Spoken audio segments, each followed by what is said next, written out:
I best explain it by you can sleep all night, you can sleep, you know, you can take a nap and you still feel unrefreshed.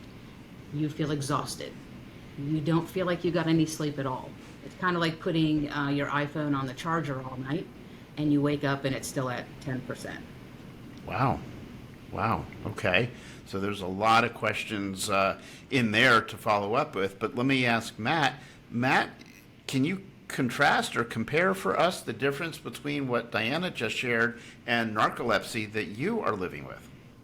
Yeah, one of the common threads that we both share is that we both experience excessive daytime sleepiness. We know significantly more about what causes narcolepsy type 1 than we do what causes IH, but that common thread really is EDS. Um, One of the prominent physicians in the space, Anne Marie Morse, likes to call narcolepsy a disease of wakefulness or a disorder of wakefulness, and idiopathic hypersomnia a disorder of sleepiness. And while those two statements sound fairly similar, there's actually a world of difference in terms of like how it could potentially make you feel.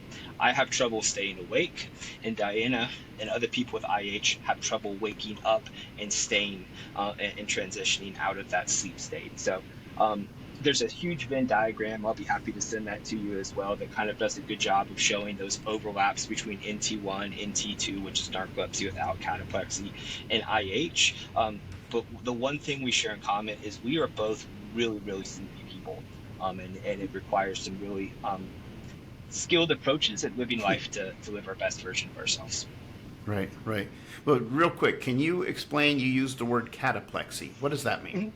So, cataplexy is a symptom that's completely unique to narcolepsy type 1. And so, cataplexy is an involuntary loss of muscle tone. It can be partial, so like slurred speech, slack jaw, knee buckling, and it's associated primarily with an emotional response. So, laughter, elation, anger, startle is a big trigger for me, and each person's own triggers vary. So it's hard to say cut and dry, but we do typically associate it with emotional responses. Also, as I'm sleepier, I'm more likely to experience cataplexy. And if you think about emotions being on the surface when you're sleepy, it does kind of make some intuitive sense. Hmm. Okay, and then my last question for you for clarification is you've mentioned narcolepsy type 1. How many types are there and what's the difference?